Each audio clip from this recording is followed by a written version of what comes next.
बोलिए। एकदंताय विद्महे वक्रतुंडाय धीमहि तन्नो दंती प्रचोदयात। हाथ में के चावल के दाने सब गणेश जी के ऊपर चढ़ा दीजिए। सिद्धि बुद्धि सहित श्रीमन महागणाधिपतये नमः।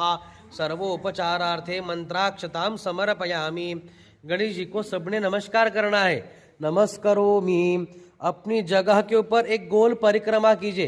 राइट हैंड से स्टार्ट करके एक बार गोल घूमना है। यानी काणी च पापानि जन्मांतर कृतानि च तानि तानि विनश्यन्ति प्रदक्षिणं पदे पदे।